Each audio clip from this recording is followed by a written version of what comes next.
mencionar pues más sobre los alcances de esta reforma y poder abordar puntualmente su análisis, me da mucho gusto saludar a Eduardo Huchim. Él es periodista y ex consejero del Instituto Electoral del Distrito Federal en su momento. ¿Qué tal? Muy buenas tardes, Eduardo. Buenas tardes, me da mucho gusto saludarles. Pues antes que nada, un agradecimiento muy puntual por participar en Radiografía Electoral.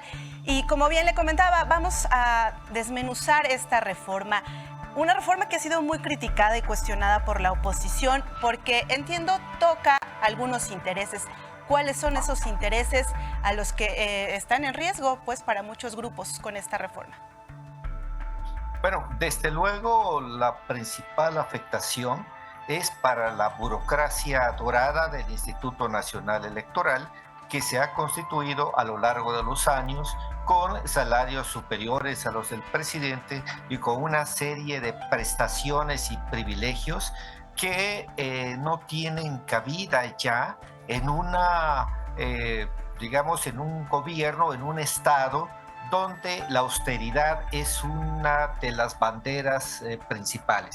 Estos intereses burocráticos que tienen que ver con sueldos, con prestaciones, son los que resultarían principalmente afectados con la reforma del paquete de leyes del llamado Plan B. Así es. Entre estas modificaciones que plantea la reforma, bueno, es modificar la estructura del Instituto Nacional Electoral e incluso acota algunas de las facultades del secretario ejecutivo, que es uno de los puntos a los que la oposición se ha opuesto. ¿Qué implica esta nueva modificación en la estructura? Sobre todo en las facultades en el control de los recursos destinados al INE. Desde luego, una de las observaciones que yo he planteado a lo largo de los años es la necesidad de revisar al Instituto Nacional Electoral en su presupuesto, porque es un instituto, es un ente devorador de dinero público. Y que es difícil justificar el enorme caudal de dineros que ha llegado al Instituto Nacional Electoral.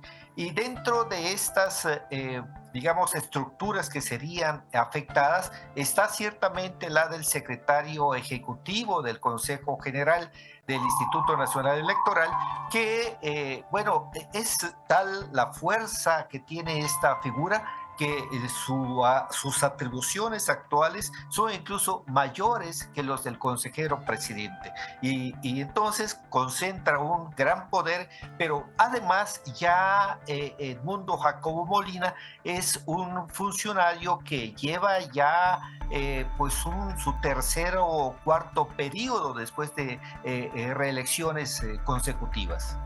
Es decir, estaríamos acotando todo este poder y este control que hasta el momento, como está la actual legislación, concentra a una sola persona. Volvemos a lo mismo, a la naturaleza de esta reforma, a que, la democracia está en manos de algunos aparentemente, ¿no? Sí, digamos que hay una tendencia a eso, a hacer menos costosa la democracia en este país, que la verdad es que anualmente consume alrededor de 30,000 millones de pesos, considerando los presupuestos de los órganos administrativos como el INE, de los tribunales en todo el país, tanto en el ámbito federal como en el de los estados. Esta me parece que es una decisión correcta y por supuesto habrá que ver a la hora de aplicar las reformas relacionadas con la estructura del Instituto Nacional Electoral, qué es y de qué forma se podría resolver, porque se trata de ahorrar, sí, pero no a costa de la calidad de la democracia. Sin duda alguna, ya hemos escuchado varias voces en este espacio de consejeras electorales en las que aseguran que no se pone en riesgo la democracia ni la calidad de las elecciones con esta reforma. Vamos a estar muy atentos a lo que ocurra a partir de este lunes en el Senado de la República cuando se discuta estas cuatro leyes que faltan por aprobarse. Nuevamente, Eduardo Huchim, un gusto saludarte y poder escuchar tus comentarios en torno a este tema. Hasta la próxima. Igualmente, encantado.